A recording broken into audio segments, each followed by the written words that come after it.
Welcome to Commander Central, episode 164, and today we're going to take a look at our top 5 EDH Pet Peeves. I'm Dana. I'm Max. And I'm Matt. I'm Matt. You're Matt. I'm Matt Morgan. I am Matt. I am Matt Morgan.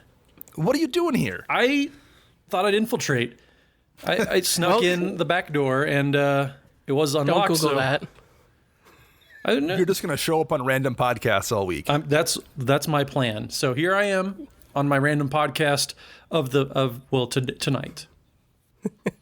Well, thank you very much for joining us. We appreciate it. Yeah, man. Chris is still laid up in a wheelchair. Actually, he wound up coming to the shop this week on Monday night, and he had to get wheeled in and spent the day the whole time hopped up on painkillers in a wheelchair. But he survived his foot surgery and is doing okay, all things considered. But we have the first of our fill-in guests taking Chris's spot, and it's Matt Morgan. So thank you very much for this, Matt. We appreciate it. No, thanks for having me on, guys. I hear Chris's boots were not made for walking, so I better put on my boots and do a scootin' boogie.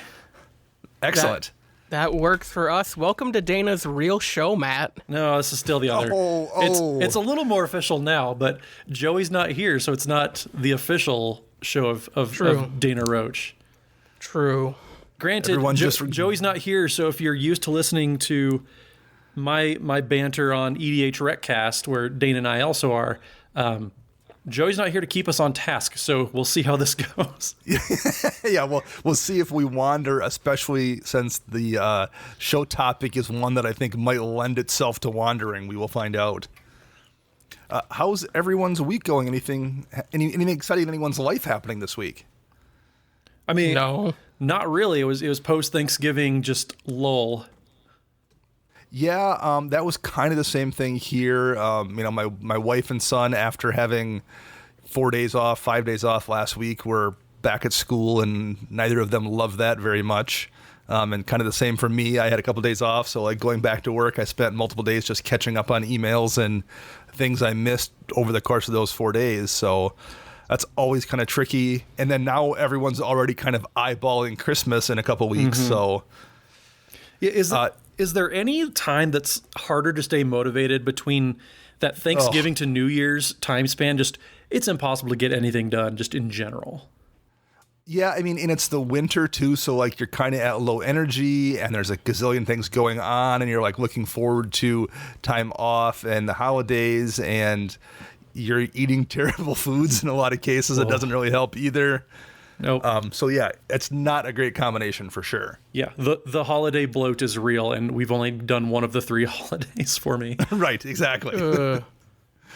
So did either of you two wind up jumping on any of the secret lairs this week? I did not. Not yet, at least. You didn't go with the Bitter Blossom. I thought you might have got that one. I thought about it, but I kind of prefer the Modern Masters art better. Okay. So I'm just going to save up and buy that one.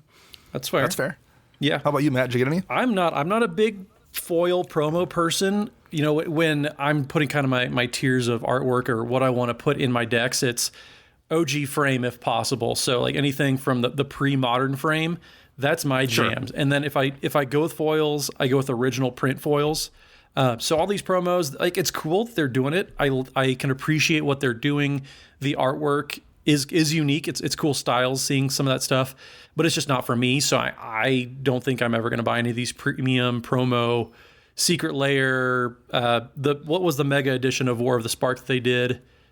The Mythic edition. Yeah, Mythic editions. Like those aren't for me. I like the older border if possible. So yeah, no secret layers for me. I mean, at the very least, even if you're not into the art, it's at least another printing out there that, at the very least, will keep the price in check of the older stuff, if not maybe knock it down in some cases. So I'm all for that at the very least. Yeah, it's more for people to get a hold of, which is perfect. Yep. Yeah, exactly. Well, how about any games from anybody this week? Anybody play anything fun? I think Max was only in the shop. Well, we played on Monday, actually. You didn't play on Tuesday, but we went in and had a special kind of day on Monday. We did. We had a couple listeners. Alexis and Justin, who Matt met as well when we were all in Kansas City. I did, yes. and they were passing through for the holidays, so they got a hold of us and asked if we would be in the shop, and we came in on Monday and played, I think, 2 games with them before they had to get back on the road. So that was actually fun. That was nice to play with people we had met before and get some Monday games in. Yeah, it was a lot of fun. And Max, did you win both of those games? I won one of the 2 games. Just one of the 2 games, Yes. okay. Justin ended up squeezing out the that's win with like the 4 Chandra emblems that we all had. Yeah, so Chris drops on was it turn 2 or turn 3, Max? It was turn 3 because he messed up turn 1. Okay, so he potentially could have done it on turn 2. He dropped a turn 3 Chandra Awakened Inferno, and then started like making emblems on everybody. And we all had 4 on us before we got Chandra off the field. Yeah.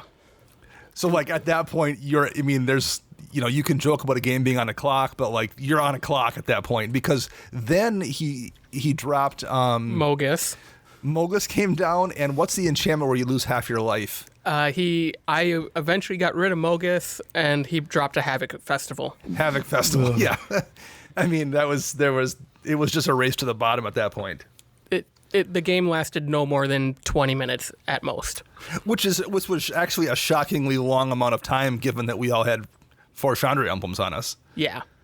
So that could have gone much faster. Yeah, I don't need to see a turn 3 Chandra again. I'm fine if that doesn't ever happen. I enjoyed it. I mean, if you're playing a lifelink commander, I think you were in that game, you can survive it better than I could. Yes. I did get to... I went back to the shop on Tuesday and played. I did get to win a game with Bulls of Citadel with the activation. Nice. Which I don't think I had done before. So yeah, I worked everybody down, and at the end of the game was able to tap the Citadel to get the final bit of damage in, so that felt pretty good. Other than that, it was pretty quiet. I think we're also kind of in that lull, like you said, Matt, between holidays, and college students are getting ready for finals and that kind of thing. So it's also been kind of quiet in the shop a little bit lately. Yeah, no, I get that. It's just hard to get to a shop every now and then too. Yeah. It's just numbers kind of dwindle. New Year's will happen, and it'll just spike back up to where it was before, though. Yeah, because we've also had a bit of a lull right now with, not that I'm complaining, it's nice to have a break, but like we've gotten so used to getting a new set every month, and now we're in this, we're at this little window right now where like we haven't had a new set in 2 months. What is happening? So yeah, January we'll get back into the grind again, because we're going to get the Theros stuff that'll start up. I mean, probably not too awful far from now. We'll start getting a few spoilers sneaking out, so... It'll all begin again first of the year. No, it's definitely been a nice little break from content creation. Yes. Being able to do what we want instead of having to do a set review every 20 minutes. Yeah, absolutely. So if you out there in the listening world want to reach out to us and say hi, how would you do that, Max? You can find us on Twitter by searching @CMDR Central. We're on YouTube by searching CMDR Central, Facebook searching CMDR Central, and pretty much just Google CMDR Central. You can also find us on flipsidegaming.com. Yeah, if you need to go pick up a copy of Bulls Citadel, head over there and use promo code CMDR in all caps to get 10% off all orders, $10 or more. And I think we have some new Patreon supporters this week. We do. We have a bunch of new patron supporters to say thank you to. So we want to say thank you to John Egner, Han, Cameron Weller, and Zachary Strobin. Excellent. Well, thank you very much for supporting us, particularly this time of year. I know it's tough. With the holidays coming up, I mean, money gets tight. It gets difficult for people. We completely get that. So the fact that people are able to support this show is fantastic, and it really means a lot. We appreciate it. I think we have some contests wrapping up as well, speaking of Patreon supporters. Yeah, so we have our contest from last month ending. So for our Twitter, we were giving away those 2 pins, the Simic and Teamer pins. And the winner of that is Philip, at Philip Halvek on Twitter. So we'll shoot you a DM and get your mailing address, and we'll get those out in the mail in the next week or 2. Excellent. And then for our Patreon contest, we're giving away 2 Commander Central t-shirts to 2 lucky winners. And those winners are Kevin Schneider and Paul Haberman. Those are both names I recognize as well. Yes. All right. Well, thanks for supporting us. We'll get those shirts out in time for Christmas, maybe? Maybe. We're cutting it close, probably. The print run only happens like every week. So that's true. Good point. Hopefully, but if not, blame the Grinch. Yes. The Grinch in this case is Chris, I would assume, right? Yes. Okay. His foot grew 2 sizes that day. Ooh, it still looks 2 sizes too big.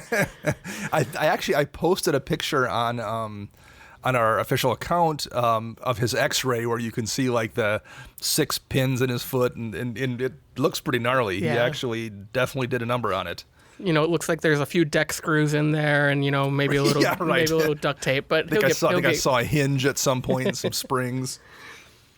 But hopefully he will be back in a month-ish. We'll see how he's doing, and until then, Matt's going to be filling in at least for this week. Yes.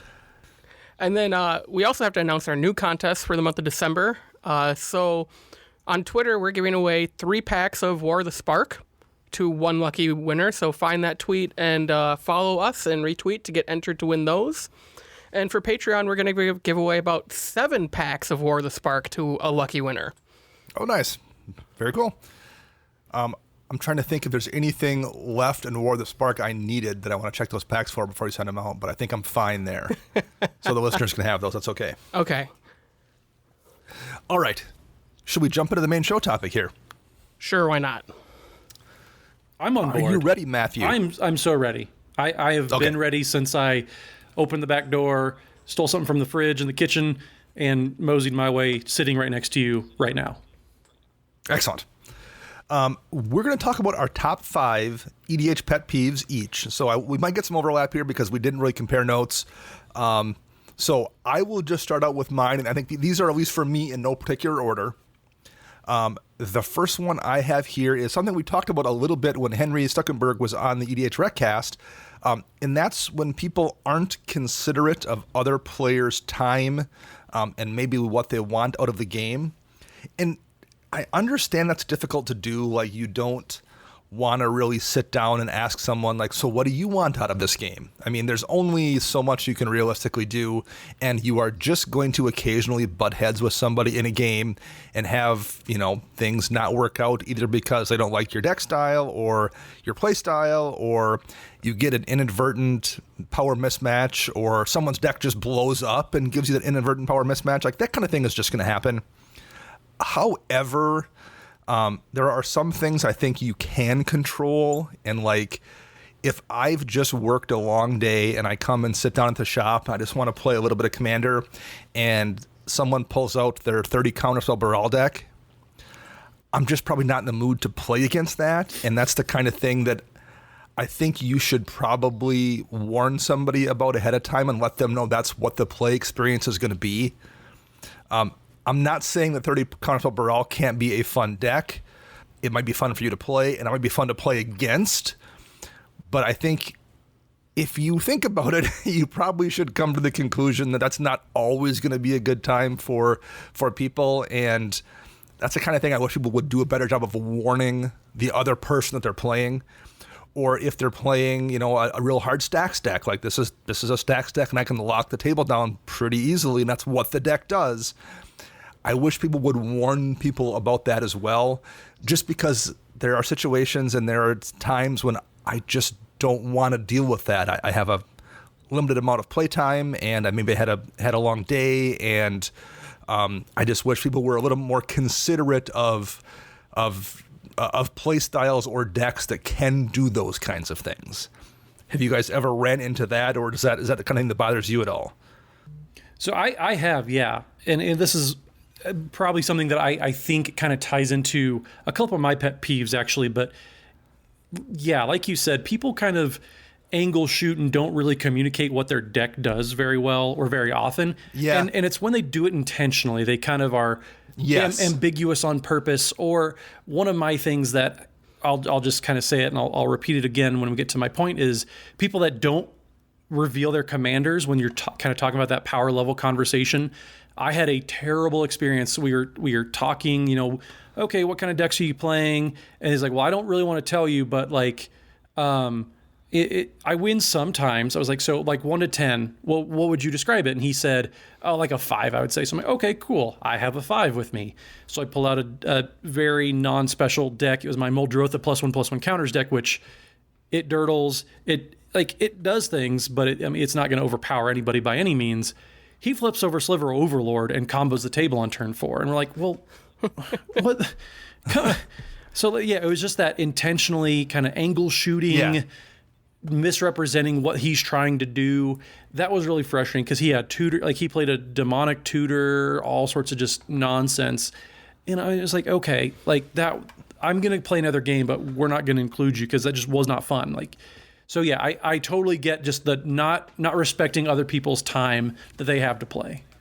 Right, and like you may well have a deck that could have rolled with that deck and made it an interesting game. Yeah. But because the person wasn't honest with you about what they were playing, you feel like you just wasted 20 minutes or half an hour in that game because you had no chance to do anything against that kind of deck. Absolutely.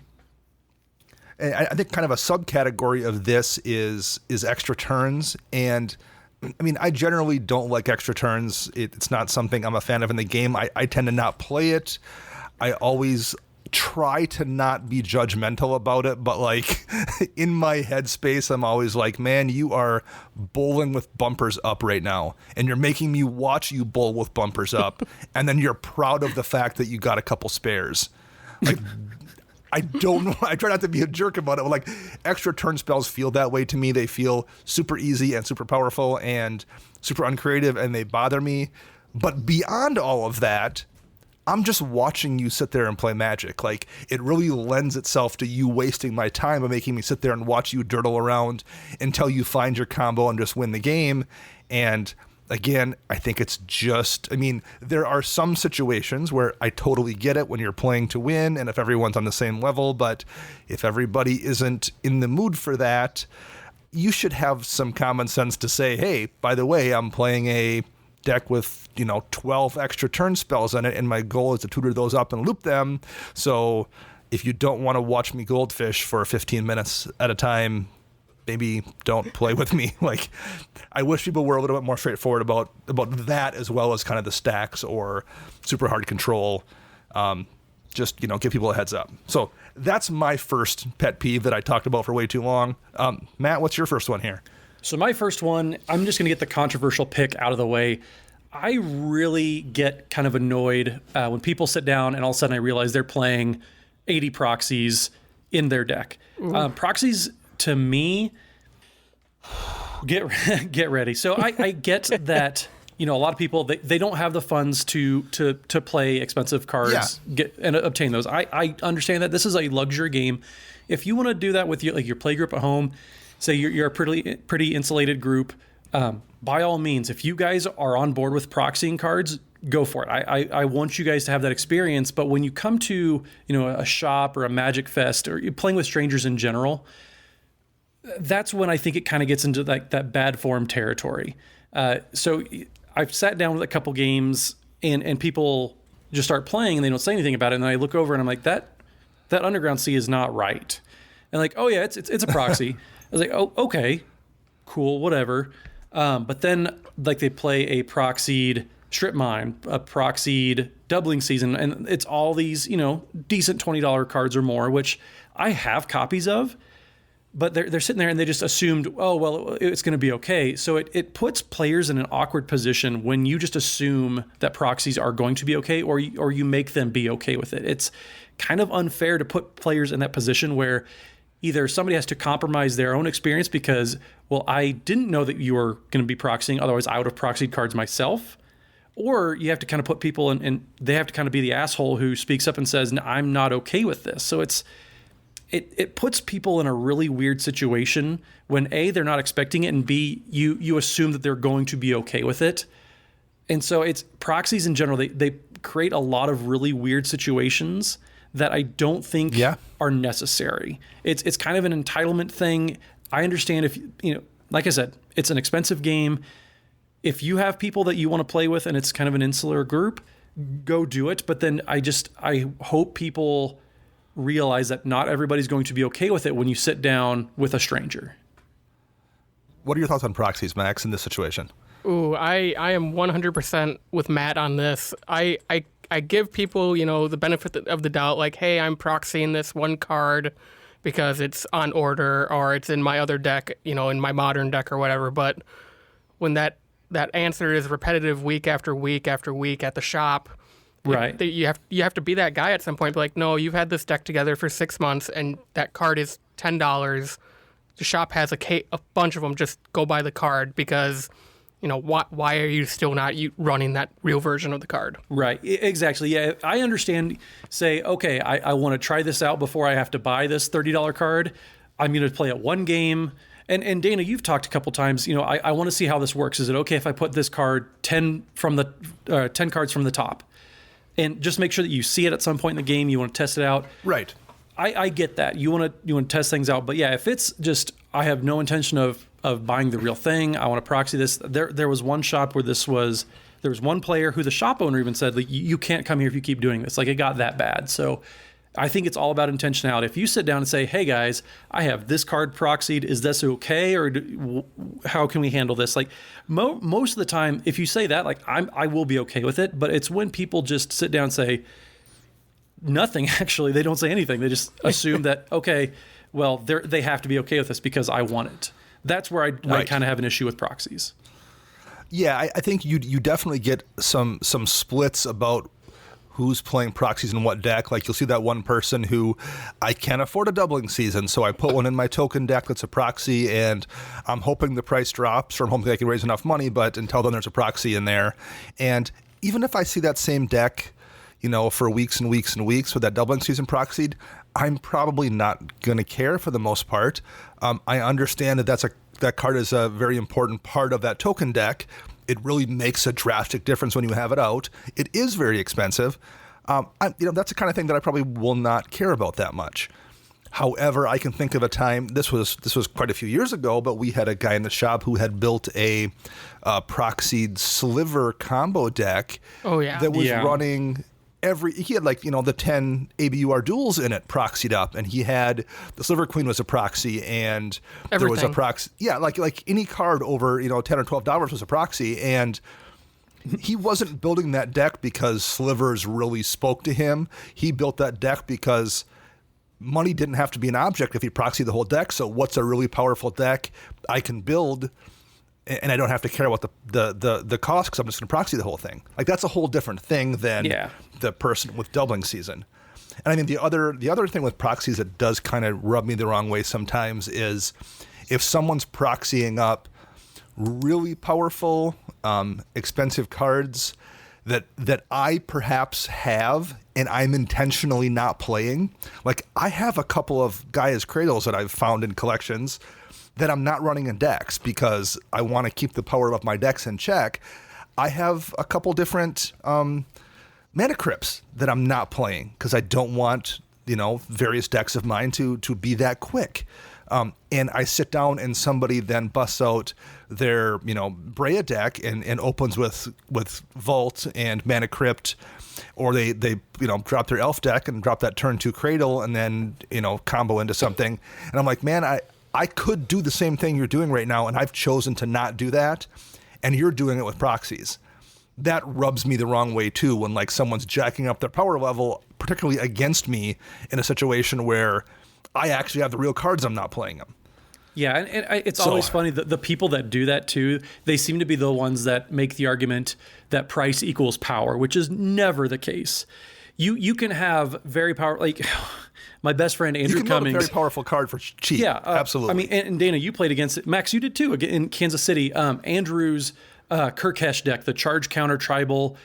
That's a $20 deck, and it ranched us. So anybody who says you have to spend money to have powerful decks is full of it. And I'm getting all creative. I'm getting all my aggression out right now. So I promise the rest of mine aren't this forward or controversial. But yeah, it's there's several layers. Again, we're talking about like things that annoy us when we're playing somebody who, generally speaking, is probably a stranger. Mm-hmm. Like what you do with your play group in your own house, that doesn't bother me at all. You guys can play, the most proxied up deck of all time that takes infinite time walk turns. Like I have no judgment at all for what you and your friends do somewhere else. We're talking about things that when we experience them tend to kind of rub us the wrong way. Max, what's your first one here? I feel like I'm not coming out of the gate strong enough here, guys. My first one is people who run foreign language are like the textless cards and don't know what they do. That's, you know what? I don't know how I didn't put that one down because that is a great one. Specifically like cards that could totally change how my turn goes if it's a may clause or I have to do it clause. I've been screwed by something like that before because I thought I had to go through with the trigger when it was really a may, and it's because people didn't know what the card did. It was just cheaper than the American one, so I bought it that way. Like, if or particularly if it's a card with like vague art and I can't even tell what the card is on the field. It's one thing when you cast a Swords to Plowshares. Everyone knows what Swords to Plowshares does. It's a very simple, although I guess it's sometimes easy to forget whether it's power or toughness. But like for the most part, people know what Swords to Plowshares does, and it's a particularly an old one, but even the new one have relatively iconic art. You can recognize what those cards are. The single white casting cost on a white instant speed, it's very recognizable. And if you're running a French Swords to Plowshares, it's just on the table for 1 second and gone, and it's really not a problem. On the other hand, I've had people drop that Chandra, the Japanese Chandra from the dual deck. And at this point, when there's 14 Chandras out there, no one is going to remember what that Chandra's abilities are. Right. And so now I have to look it up multiple times to remember what it does, because even if you maybe remember, what if you have a word wrong that changed, like you said, the may or the must? Right. Right. Yeah. And so I totally agree. If you're playing something like that, you have a copy printed out that you can show people or something. Or your phone. That's the biggest thing. Like everybody has apps on their phone. That there aren't very many rules that I kind of get to be a stickler about, especially comparing 60 card formats to Commander. If you can't tell me what the card does on a foreign card, I will question it. I will push back. So yes, I 100% agree with this point, Max. It's frustrating when somebody, especially if they mislead it just a little bit. There can be some intentionality I've seen and interacted with where they do misrepresent the card and they tell you it's, oh yeah, you have to do this, and when it really is a may. So I get it. That's a really good point, and I'm surprised I didn't think of it actually myself. Good call, Max. So you did come out hot right away. I Good did, one. yeah. My second one here is people who make random decisions in games, or maybe king making would fall into the same category. And I guess I would call this people making decisions that affect the outcome of the game that has nothing to do with skill or what's on the table. And an example I've seen a lot of times, or at least a few times, is someone casts a Fact or Fiction and the person just does a 5-0 split. Ooh. That's so dirty. I mean, that's, and even if I'm the one getting the 5 cards, I'm like, don't do that. Like, split those cards and like make me earn it.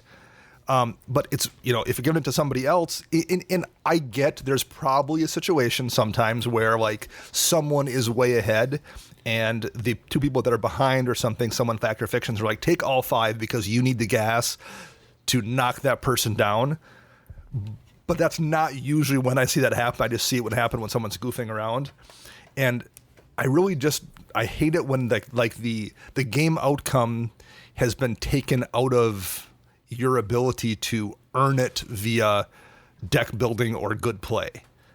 I've sometimes seen people do things like, I'm going to destroy this permanent of yours because you destroyed mine 2 games ago.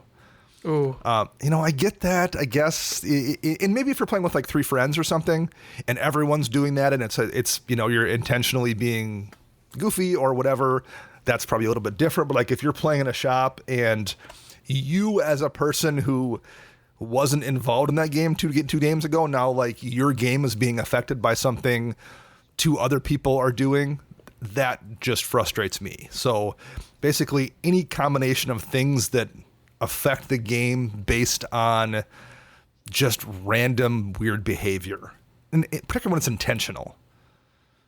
Is there any of those for you guys that jump out that you've seen?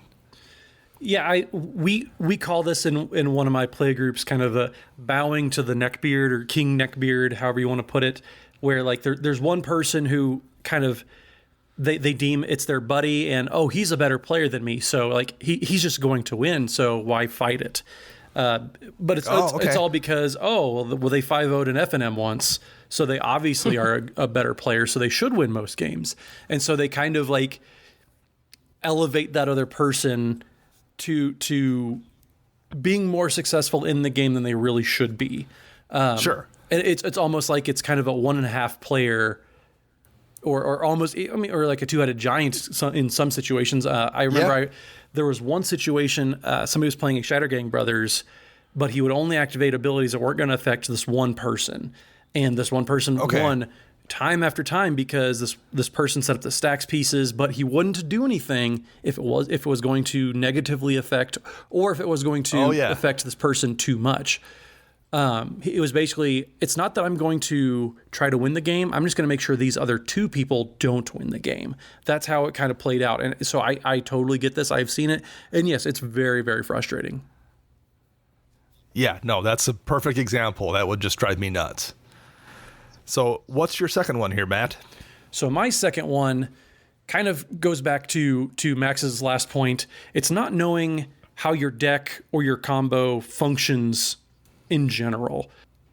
Again, my disclaimer to this one is I know there are times people sit down with a brand new deck.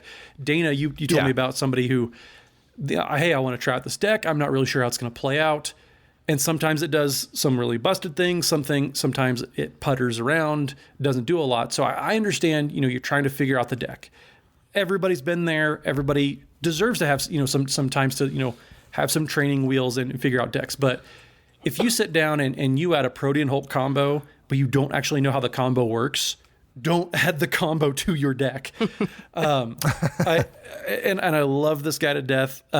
He's one of my best friends, but man alive, he added Protean Hulk with Revelark and all these combos, and I knew he didn't know how it worked because he played Protean Hulk, and there's a Cardboard Crack comic that is exactly how this happened. He played Protean Hulk and said, okay, I'm going to combo out. Do you guys concede? We're like, and the two other players are like, oh, okay, I know what happens. And I looked at him like, no, prove it. and my buddy looks at me confused. He's, what do you mean prove it? I have the combo. I was like, no, show me. And he could not execute the combo. I was like, okay, so no, you missed the trigger here. It fizzles. Are you going to pass the turn? He's like, well, let me try it again. I'm like, fine. And so I gave him 3 strikes and he struck out trying to execute the combo. I was like, okay, don't. And it goes back to respecting people's time, the gameplay experiences. If you don't know how the deck is supposed to function, please familiarize yourself or figure out what a piece is doing in a combo before you sit down and kind of take up a bunch of other people's times. And the same thing, if you're playing an aggro deck, say you're playing Krenko, but you don't have Perforos or Impact Tremors out, but you have a shared animosity right there, chances are you and your 20 goblins are supposed to be attacking this turn. But if you don't because, I don't want to make any enemies, like, well, there's a person right there without any blockers, you probably could kill them, and you're not going to make any enemies because they're dead.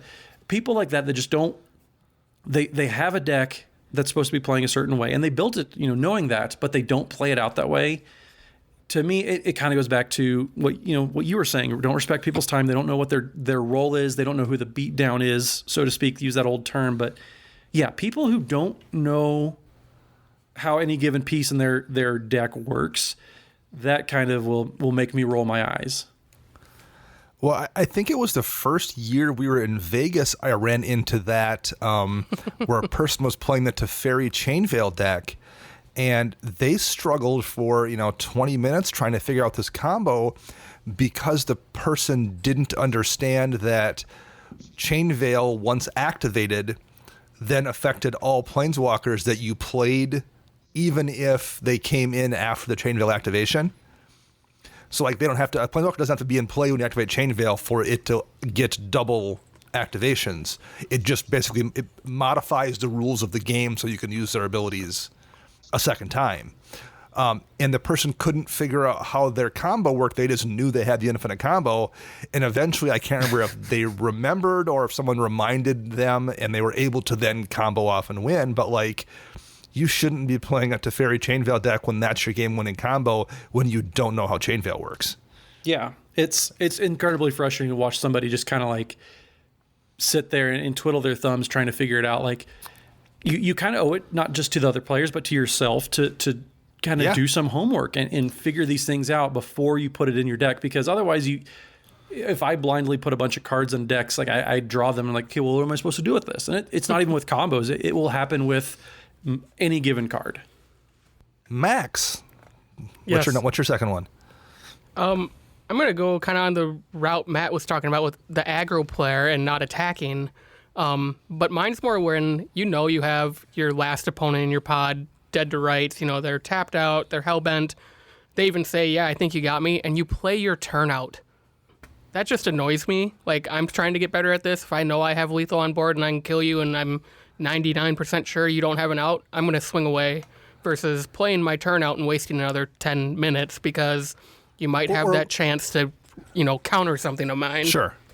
Because even if you successfully counter that Alpha Strike, if you don't have a response or a rebuttal, all you've done is delayed it for 5 minutes or 10 minutes. Then all you've done is delayed it. Like all you've done is wasted your own time. Then at that point, and maybe you do have a way to win. Like maybe there's an opportunity where you're like, okay, if I get lucky and do this, I could top deck this card next turn and actually win the game. Right. But a lot of times I see people like making that last gasp delay tactic when, based on the board state, there's just no confluence of events that can have them turn that around. Yeah. See this one. Just being a former competitive player, playing in GPs, stuff like that, this actually doesn't bother me too much because in my mind, I'm going to respect the player. They may say they're doing something, but I've been bluffed before. So for me, it's respecting the player, making sure that, you're not taking anything for granted. I'm not saying don't sit there and pretend that you're playing in a GP because it's Commander, have fun with it, but be intentional. Maybe don't get too lax. I understand, trying to make sure you're being quick about things, but if you have some setup to do, I would definitely do that because what if they do have the answer? So, I've bluffed people before where I was like, oh, yep, just swing. And then they do, but then I have a fog or settle the wreckage or something silly that gets me out. And then I get at least another turn. So this one doesn't bug me as much if people play out their turns because yes, you have lethal on the board, but that doesn't mean you have lethal, if that makes any sense. I think the counter to that, from Max's point of view, would be what are you going to draw next turn that's going to stop that fog? Like the odds are if that fog's going to screw you this turn, it's going to do the same thing next turn or the turn after, so just deal with it. Yeah. But I see what you're saying too, Matt, because like when you're in that tournament, that can make a huge difference if you can there are situations where if you can draw it out 2 or 3 turns and maybe it winds up as a draw or something. If you can just stay alive, that can change things for you. Yeah, definitely. Stabilizing a board, sometimes all you need is 1 turn because say you fog 1 turn and you draw the Wrath the next turn. I mean, that you needed to play it out. So I understand why it'd be frustrating, especially, say somebody's tapped out, they have no cards in hand, then situations get a little more obvious. But if they're sitting there and, say if they have 1 green mana up, I'm going to play it out intentionally because I'm going to respect those outs that they might have because they always have it. Let's be real. If it's against me, they have their outs. My third one here is poor threat assessment. And that's a tough one. Like some things are intentional. I can not like playing against 30 counterspell Baral, and when you build that deck, you've intentionally done it. Being bad at threat assessment or making threat assessment mistakes is something that no one's doing intentionally. So it's a tough one to get too hot under the collar about. However, I still do.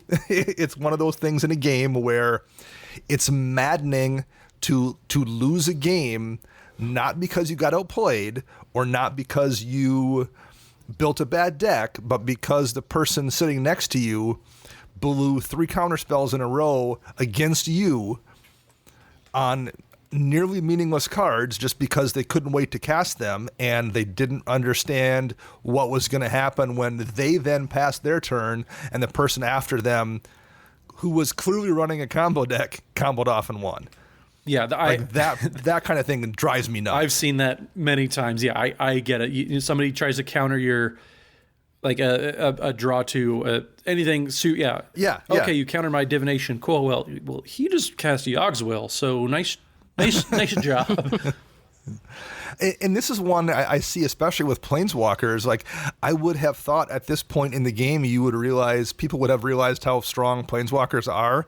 But there's just enough times where, you see someone drop that Planeswalker and pass a turn, and the next person, looks around and makes their decision in the combat step and swings at a person for 2 damage to the face. I'm like, why did you not just ding that Teferi for 2, and that way you can set up the person after you to kill Teferi? But now the person after you can't, because they only have a 2/2 in play, and we have to have some other plan to deal with Teferi, or maybe not. Maybe they'll get a blocker down, and now Teferi's there for 4 more turns. So yeah, that's another one. Like, people who just let Planeswalkers linger because they don't seem to, for whatever reason, understand how powerful they are at this point. The best Planeswalker removal is player removal, though, Dana. I guess, but like, if they're at 35 life, you hit the Planeswalker, Right, you're 2 chip damage at that point. They're not getting removed in the next turn or 2, probably. So yeah, just any kind of like really obvious bad threat assessment is something that I really get annoyed by and struggle with to this day. So, Matt, back to you. Well, my next one ties in really well with that. So mine is just slow play in general, or just tanking every turn. When you're playing a game of Commander, there's a lot going on. So if you're not paying attention, you're on your phone, anything like that, it's going to delay everything a little bit. You should be evaluating the board state pretty much constantly, and not just when it's your turn. You're going to look up, say, you get on your phone, text somebody, checking Twitter. And I know I'm guilty of this. I have done it. I'm not proud of it. But yeah, you say you're on your phone, you're not paying attention, stuff's going to happen. If there's somebody who repeatedly is on their phone when it's not their turn, I will do stuff and then pass the turn really quick while they're not paying attention, so that when they look up, like, well, what just happened? I'm like, well, it's your turn. That's what's happening. So I know that's a little vindictive of me, maybe, but just encouraging people to pay attention, and it's going to speed up everything. You should have in the back of your head what your game plan is, at least for the next turn, and making adjustments in real time. You shouldn't have to look at your hand and then draw your card for the turn and look at your hand again. That shouldn't change all too much of it, unless it's a very, very crucial moment. Games go long enough, and Magic players, they suffer from decision paralysis and overthink things. So yeah, just giving yourself the best chance to play quickly, make sure you're not sitting there and you tank a little bit, draw your card for the turn, you tank some more, you don't do anything inconsequential, you think about going to attack. Like it, if you're paying attention, you're always looking at the board. Know what you're going to tutor for is kind of another thing too. You shouldn't have to vampiric tutor end of turn and wonder what you're tutoring for. At that point, you're just tutoring just to tutor. One of my solutions for this, and this kind of goes with fetching as well too, is if you know you are going to vampiric, you leave up 1 black mana, for example, or you play a fetch land, and you know you're not going to cast anything. Pass the turn, play it, pass the turn and say, okay, I'm going to do this. I reserve the right to change my mind before it comes to my turn. If you communicate that with other players, say, I mean to do this at the end of this person's turn before they pass it to me. I'm just trying to make sure everything's going a little bit quicker. That is going to save so much time for everybody involved. For sure. I will never object to that if someone says that. Yeah. So say, oh, well, with this board state, I want to do this. So you look up, and if I'm doing that, I'll tutor up 2 or 3 cards, and then I will say, okay, this is going to be my pick at the end of my turn. I'll shuffle everything back around because I intended to do it. If you just communicate a lot of these issues, most of my complaints and my pet peeves, I will not bring up, because you're at least communicating. You're being intentional about it. It's when people aren't. That's kind of when, that's when it just kind of slows everything down. And kind of honorable mention with the slow play. This is why 5-player games are kind of my honorable mention for pet peeves. It's such a drag. It makes everything go forever. Just the decision paralysis is bad enough in 4 players, but when you have to evaluate another board state, and for some reason just exponentially gets so much longer of a game. Well, and you can't see that 5th person's board state a lot of times if you're playing at like a long table and they're down. Like, you oftentimes don't literally know what they're doing sometimes. Yeah. So yeah, just there's all sorts of little tips and tricks you can do to make sure you're not kind of sitting there and taking forever to search up a specific card. Do it, pass the turn, then go and tutor. Do it with fetches, whatever you want to do. There's some ways that you can kind of shortcut things, and if you just communicate with other people, chances are it's not going to be an issue. All right, Max, what's yours?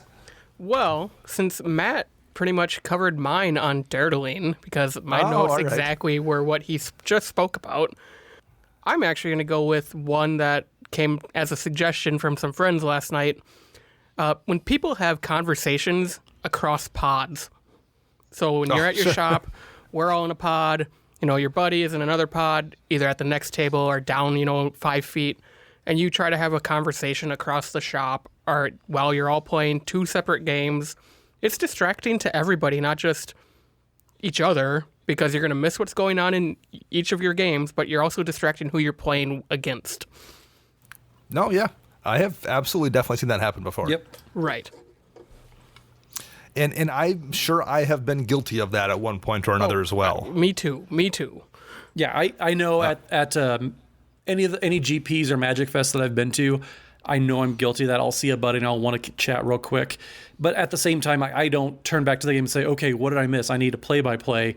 If I have a sidebar conversation, I just assume that I'm going to miss some information, and I have to be okay with that. That's on me. That's just how I like to handle it, because I like friends. That's kind of why I play the game in general. So, but yeah, sure. if you're durdling and not paying attention, and then you come back and expect people to catch you up, it's a little sticky. Right. My fourth one here is going to be people that are bad at politicking in Commander or that over-politic. And this is something I think I see more often in the last couple of years. I think, especially because game nights tends to feature a lot of kind of deal making and politicking. And I think as a result of that, I've seen people in the wild do more of it than I maybe did a few years back. But when I talk about poor politicking, I'm talking about the amount of situations in an actual Magic game where you can make a mutually beneficial deal, I think is way less than most people maybe realize. And I think sometimes people want to make deals and do political stuff just because they can in Commander in a way you can't in other formats.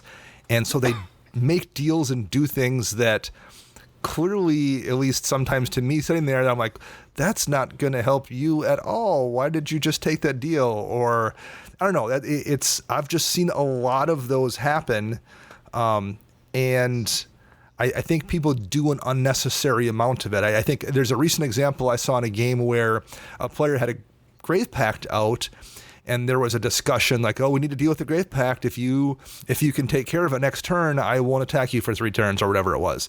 And I didn't say anything, but my thought process was, if that person can take care of that Grave Pact, they're just going to take care of it. They have more to lose than anybody else. By making that deal, all you did was strengthen their board position by agreeing not to attack them. You didn't accomplish anything probably and made yourself worse off. And I don't know why you did that, other than I think sometimes people think they need to make deals and do some politicking because they've heard that's what you do in Commander or seen people do it on YouTube video shows. Have you guys experienced that at all? I have experienced both. Mainly, though, what gets me is the over-politicking, like the threatening back. If you attack me, I'm going to blow something up. Constantly doing that to every player on every turn just to try to protect yourself gets really annoying, because either you're bluffing or your deck is just all answers, and how are you going to win then? Well, it also then makes your actual when you do it every single time, it lessens the impact of when you're actually going to do it. I understand doing that sometimes. But yeah, I've seen it done way too much where it becomes like, well, I don't take you seriously now. I'm just going to ignore what you're saying because you say that all the time. Yeah. Yeah. The reason I laughed when you brought this up, Dana, is I am not good at politics, so I just don't do it. So if somebody offers me a deal, it's either a yes or a no. I don't negotiate. It's no, I'm just going to do this. Or I'll just tell them and just say, no, just do it. What does it matter? So yeah, I am apolitical when it comes to Commander, probably to a fault, but if you're going to do something, just do it. I've been offered deals and I'll say no, and then they try to change their offer. I'm like, no, just go, just do your thing. So yeah, I'm one of those people who does not politic well because I just don't do it. And I know I probably should do it a little bit more, but yeah, it's...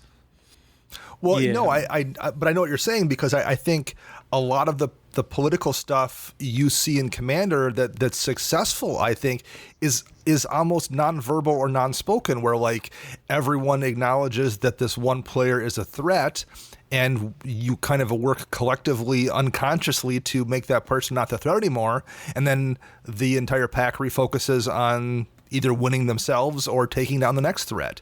And I think, like, if you're a decent Commander player, I think you just instinctively do that. I think there's a form of politics there where everyone's agreeing to work together, make a temporary alliance, but like I don't think that needs to be spoken necessarily, or a deal needs to get made. I think you just do that because it's the best play. Yeah, I do think, and that kind of goes with your last point about proper threat assessment too. It shouldn't take a collective, hey, we have to do this, and then we won't do this, and working out like a formal deal in order to just say, oh my gosh, the Slivers player, this is a problem. So yeah, I do agree. And those, I think your last 2 points are very well tied in together. See, nobody politics with me because I'm a scumbag and they just know I'm not going to keep my end of the bargain. See, that's your own form of bad politics then. Or alternatively, you can just say Max has solved that problem by eliminating politics. So, Matt, what is your next one? So my next one, as controversial as my first few points have been, I think this is one that more people can agree with. And tryhards or pub stompers, whatever you want to call them, it's bad form. And it goes back a little bit to misrepresenting your deck, people who angle shoot, treat games like it's at the top 8 of a Pro Tour. It's just trying all those little things to gain all these incremental percentage points that don't ultimately matter. My story of the Sliver Overlord player, that's probably one of the biggest and most egregious times, but it's even little things that kind of get annoying, like people who play in Evolving Wilds pass the turn and then they wait till somebody passes the turn to them before they crack it, and they have 3 basics in their entire deck.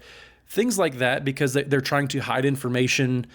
They don't want you to know what basic they're going to go for. Well, it's going to come into play tapped anyways. Just do it. And then just people in general that kind of misrepresent their decks with an intention to gain an advantage in game. People are like, oh, well, it's not that Derevi deck, but it's always that Derevi deck. we know it is. But right. Yeah, just like refusing to show people what your commander is, or have an honest conversation. It just kind of breaks that rule 0, that social contract with other players of, we want to have an enjoyable experience together. And then you're kind of ruining that by trying to shortcut or cut some corners to have any sort of in-game advantage, when ultimately, like, it's going to leave a negative experience when you do things like that.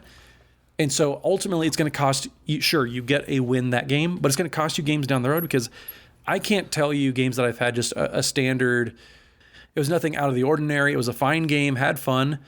I couldn't tell you how many people I've played games with. I played a lot of games, but I can tell you most of the names, but all of the faces of people who have had those terrible experiences, because I don't want to have another game with them. I can even remember a couple of faces from Kansas City of, there was one person who's like, oh, it's not that Vanifar deck, when it was that Vanifar deck. And Joey and I looked at each other like, well, that was a fun 15 minutes. And we just walked away and we kind of avoided that person the rest of the weekend. It's ultimately just going to cost you games in the future by misrepresenting your deck and ruining other people's experiences. Well, yeah, I mean, like, it can cost people actually playing the game and cost you future good games, or it can scare people away from the format. I mean, I think when we had Erin Campbell on the EDHRec cast, she talked about, I think, the first time she played Commander, and she had built a fun I can't remember what it was, a zombie deck or something that she was excited to play, and sat down and got like turn 4 comboed out, and then didn't want to play Commander for like 6 months. She just immediately lost interest in the format because the person she was playing against had kind of misrepresented what they were playing, and it basically ruined it for her for a while. And we almost lose Aaron Campbell playing Commander because of it. Yeah, and you never know who you're playing with. You could sit down, and this is somebody's very first Commander game, and what kind of impression are you going to leave behind with them when everybody said, oh yeah, we want to have a fun game, we don't want to play super competitive, and then you blow everybody out? Like, if that's what this person's going to walk away from the game with, thinking, well, if that's a casual game, then I don't want to do this anymore because that just wasn't fun. So if you're intentionally, and Dana, you make this analogy a lot of somebody who, well, I don't have a Lion's Eye Diamond, so this Narset isn't competitive, but it's literally the other 98 cards, or 97, I guess. Right. Chances are you're misrepresenting your deck because you're just trying to win. You're trying to sit down with casual players and intentionally win it. And I know there's a lot of misconceptions, and I don't mean this to say that competitive players are this, because I think for the most part, a lot of competitive players, they want to have that separate experience of just competitive. I think that there's enough separation at this point. I'm not trying to go against competitive players. What I am saying is people who intentionally misrepresent information about their decks with the goal in mind of, oh, I'm going to win this game because they don't think I'm playing it powerful. And we've all have had experiences where that's happened. Well, and you also mentioned starting the game with your commander face down as kind of an angle.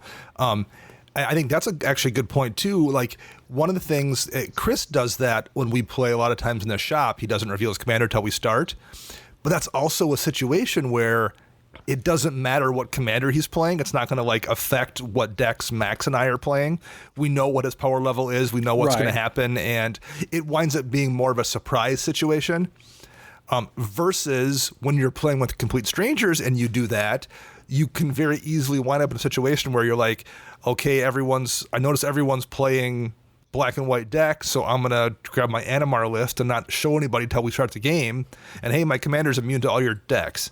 Yeah. Like, that's a different thing, I think, than like when we're like, what deck did Chris happen to grab? Well, I guess we'll find out. Yeah. And it doesn't matter. It's not going to change anything for Max and I because we know what he plays. We know what the power level is. And that's, I think there's, absolutely. I see what you're saying completely there. And that's just how your guys' play group functions. And a lot of people's, if you only play with your buddies, like if it was only, Dana, Max, Chris, and I, and we've played every week for 3 years, we know how each other play. Like, I don't think that's as big of an issue. It's more when you go to a shop or playing with strangers in general. If you have something that works for your play group, and I've played games with my old play group when I lived in Missouri, we would definitely play games like, okay, well, everybody pick something, put it face down, everybody flip it up, and we'll just see what happens. We've done that before, but we also, like you said, we had a really good understanding of how everybody else's decks functioned.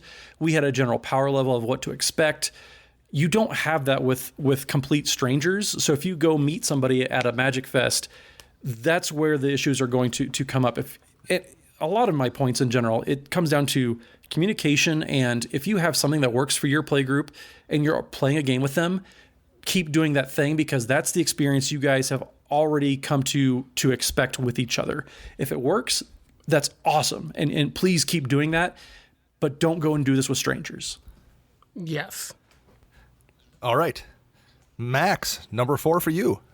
My number 4 is spectators who like to watch, but then decide they want to commentate the entire game. Oh, Especially because they can see your hand, and then they start being like, well, why'd you do that? Or why didn't you do that? Or you should take this person out because they can see my hand and they know I'm probably going to win in 2 turns.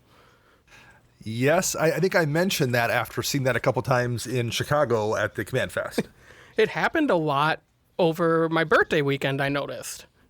Oh, really? I saw it at our shop happen quite a few times, and it just got under my skin, and I started to understand what you were saying about it in Chicago.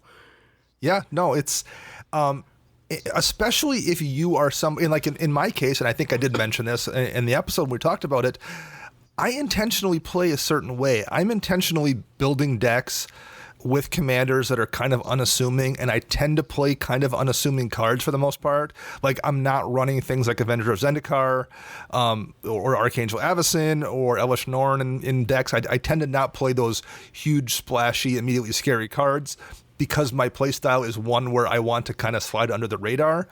And there are times when that's been something I've successfully done in games, and when you're the fifth party standing outside the field and you start commentating and pointing things out, then you negate the work that I've done.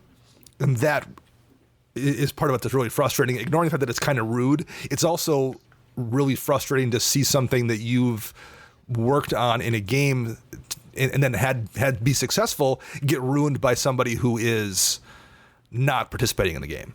Yeah. So how about you, Matt? Have you run into the fifth wheel commentator? I do, and those I don't mind people watching, but yeah, when people will point out things and kind of overstep their bounds, especially, and this is another thing that kind of carried over with me to competitive formats, but I have totally, and I've actually called judge on people who will spectate, but the person that I'm playing is their buddy, and they're standing behind me looking at my hand. So I've definitely called judges on people for doing that. So it's because that actively could be cheating if somebody gives too much information out. So yeah, if it's not fair in 60 card formats, chances are it's not going to be fair in Commander either, where, oh man, you better cast that X card in your hand. Well, now everybody knows about it. Now everybody can expect it. Right. So yeah, it's annoying at the very least. Yeah. And the one caveat I would say here is, if somebody sees something that's been like maybe not an intentional rule break, but like one example I can think of from my own personal play is a game where I cast a Merchant Scroll in a blue deck and went and got my card and revealed it, and then I put it on top of my library instead of into my hand, because Mystical Tutor goes to top of your library, Merchant Scroll goes to hand. And so I did that, and then like there was a person watching us who was like, that goes to your hand, not top of your library. Like, oh yeah, okay. Yeah. That's like a mistake situation, and you're pointing it out to keep the game flowing. Versus had I gone to get a card and the person been like, why did you go get that when you could have went and got this? Yeah. Like, well, yeah, maintaining the board state, that's something totally within the rules. But yeah. But giving information out that shouldn't be given out, there is a big difference. Yeah. Or advice, particularly when it's unsolicited, is the best example of that. Yeah, that is a good call, Max. We'll go back to me for my fifth one. The fifth one that is a pet peeve of mine is people playing cards poorly in a way that affects me. And I'll give you an example. 97% of the time I see people cast a wheel, where I'm like, man, that wheel didn't help you, and I know exactly who it helped at this table. All you've done is give this person a win. Or like I've seen people cast a board wipe when there's clearly one indestructible creature in play, and I'm like, all you did was make it so I can't knock that person off the throne. And it's not even like a buddy situation. It's just I'm not paying attention to what's happening, and I'm playing my cards poorly. And as a result of me playing my cards poorly, I'm going to keep Dana from winning the game just accidentally without even realizing it. That is the kind of thing that really, really drives me nuts. A lot of times I see this with like Howling Mind kind of effects or Rites of Flourishing kind of effects, when, hey, I've done a nice job building my deck with plenty of draw spells, and I've got in a position where I have some card advantage, and I know the person across the table from me hasn't bothered to do that, and then the third party drops a Howling Mind and Rites of Flourishing and solves all their problems for them, and kind of then renders that Night's Whisper I have in my hand useless. It's not useless, but like when I'm drawing 2 cards and everyone else is drawing 1, that's a huge advantage. When I'm drawing 5 cards and everyone else is drawing 4, that becomes much less impactful. So those kind of things always just kind of rub me the wrong way, especially when they're done at what's clearly a poor time in the game. Like, I'm not saying wheels are always bad. Like, I've seen some absolute haymaker wheels after a person empties their hand on turn 2 and then wheels and refills when everyone else is at 7 cards. Like, that's great. But I've also seen those wheels where the person's at 5 cards and they're like, oh, I just want to get my land drop. And they wheel, and the person who's leading is at 1 card and they go back up to 7. I've seen a lot of those kind of wheels, and that kind of thing. Oh, that just drives me nuts. See, I don't mind that, I guess. I understand trying to dig for answers. So maybe it's not the most opportune time and you can't see the other person's hand. Yeah, that's true. There's information I don't have when that happens. That's true. Yeah. So there was my Niv Mizzet Perrin deck.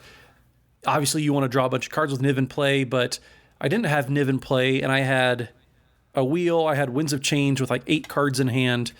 So I played that, wheeled, because I needed to either get a Blasphemous Act or something to get off a couple problem permanents, or I was just dead. Everybody else was kind of jostling for position, but there was one person that was going after me, so I had to wheel. I wheeled into a wheel, so I wheeled again. It didn't really affect everybody else so much, but like I was trying to find some outs. So I get why people would try to do things. I don't mind Rites of Flourishing, and we know, Dana, you hate group hug decks. So like Howling Mine, you're not wrong. I'm just gonna chalk that one up to experience. But I don't mind people casting wheels when it doesn't always seem opportune, because they might be digging for an answer. They might be trying to do something specific that we don't have perfect information. So it doesn't bother me as much as you. It bothers you, obviously. But I mean, I get it. I would understand why it would be, a pet peeve of yours, because you do hate group hugs. So and that's a perfectly valid point. That's a really good point about me not having the full bit of information about when they cast it. That's perfectly reasonable. Still drives me nuts, but I get what you're saying. I won't tell you you're wrong for going crazy when they do it. So what's your last one here, Matt? Speaking of drawing cards, Brainstorm. Stop doing it. Stop playing Brainstorm, is that what you're saying? I had to throw that out there. I haven't had a Brainstorm rant in a while, but I do think it's overrated. But my real pet peeve, and this is something I see on social media a lot, people asking for help on decks, getting feedback, and then giving excuses why the advice was wrong. Yes. It happens all the time. And I mean, and that's just kind of the age we're in, right? We're in social media, everything's very accessible. So people will tweet out a deck list and then tag a bunch of people. Hey, I could use some help, please. And then they do, and they'll get feedback. But then, well, actually, and then they kind of blow off all the feedback they get because they're not giving a bunch of information. They just say, hey, I need some help. But that's all they give. So, or sometimes they'll move goalposts, they'll defend cards because, well, in this Christmas land that I had once, I want to keep it. So just kind of my general advice for people, if you ask for feedback, especially on social media, if you tag some people, ask for the feedback, acknowledge it, just say, okay, thanks for taking your time out to look through my deck list, because I mean sometimes that takes a little bit, and then incorporate as you see fit. Don't kind of, oh, well, I don't like those cards or whatever. Well, if you didn't tell us you don't like these types of cards, then don't tell us that we're wrong for suggesting it. It happens a lot. If you ask for help, just acknowledge it, be appreciative, because people, even if they're your buddies, they're taking time out of your day, or their days, I should say, to look at your deck, look at your ideas, and then give thoughtful feedback. So if they're doing that, just acknowledge it. Even if you don't like it, just say, hey, thanks for your time. I appreciate it. And then, internally you can ignore that, but don't be a fart brain on social media and blow people off and tell them, oh, well, I'm definitely never cutting that card. Well, you didn't say so, but it may not be a good card in the deck. If you like it, that's fine. It's ultimately it's your deck, so you don't have to take any feedback, but at least be proper about soliciting that advice. Well, and I think there's a certain percentage of people who ask for deck feedback that don't really want deck feedback beyond you saying, oh, wow, what a great deck. You've built a perfect list. Right. I'm amazed. Excellent work. Like they ask for feedback or ask for advice, but they really don't want advice. They just want you to say they did a great job. And when you offer suggestions, that runs contrary to their belief that they've already built the perfect deck. So then they get defensive, then they get argumentative, and I think, that isn't like the primary request you see, but like that does happen sometimes. I absolutely have seen that where people are asking for the feedback and they really don't want it. They just want you to praise them. Right. Yep. That happens quite a bit too, and it's equally annoying to see.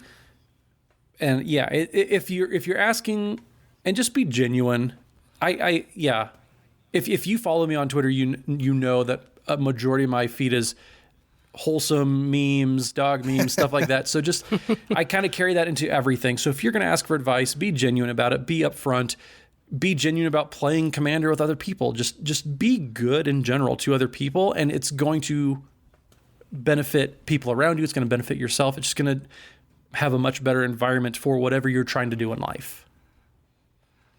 All right, Mac, going to wrap us up here. What's your last pet peeve? My last pet peeve is when people want to borrow a deck of yours or mine, and then they spend the entire game questioning every single card in that deck and why it's there. And there's XYZ cards are better. Well, I don't want to run those cards because they are better for that reason. I have seen this happen to Max multiple times, and watched his face as he's fighting to not respond in a snappy manner to the person doing it. Yes. See, Max, I feel like so many of our points, like we're just on like some connection level that Dana doesn't understand. So maybe EDHRec needs to be my other podcast, and you and I just go do something. We're in tune. Like I feel like our points. I think we are. I 100% agree with this one. Yeah. If someone's doing you a favor and loaning you a deck, be respectful of that deck. Right. Just play the deck and have fun with it, and then, maybe privately say, hey, here are some suggestions I have for you if you want to make this deck better, but don't do it in the middle of a game while you're playing against the person who lent you the deck. Right, like after the game, there's a difference between after the game saying, hey, have you thought about running this card in your deck? I think it would do a really good job, versus mid-game going, why do you have this trash card in your deck when you could be running this? Yeah. Well, exactly. And one of the most valuable ways to get feedback sometimes, and I really like how Joey on EDHRec, how he kind of tells people to solicit advice is have other people play your decks and then ask for feedback. Yeah.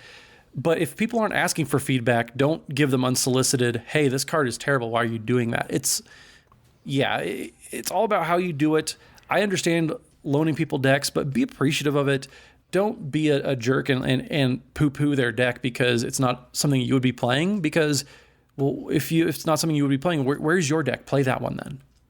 Exactly. All right, guys. We did it. 5 pet peeves from each of us. We did it. We got it done. Matt, thank you very much for guesting on this show. We really appreciate it. Dana, hopefully Max, thank you for having me. I appreciate coming on to the other show. The real show. And if you do if after discussing this you do good enough job, maybe we'll have you back for one more. What do you think? I would like that. I'd appreciate that. And the custody battle over Dana will continue. All right, that will wrap it up for this episode.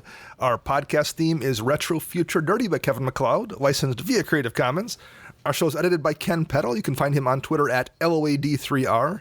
You can find me on Twitter at Dana Roach. You can find Max at CMDR_Max.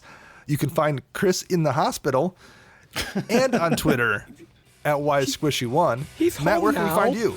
Yeah, that's true. He is home now. He is home. Matt, where can we find you at here? You can find me on the Twitters at Mathimus55. That's MATHIMUS55. All right, we'll be back on Thursday with the Deck Tech. Until then, I am Dana. I'm Max. And I'm Matt.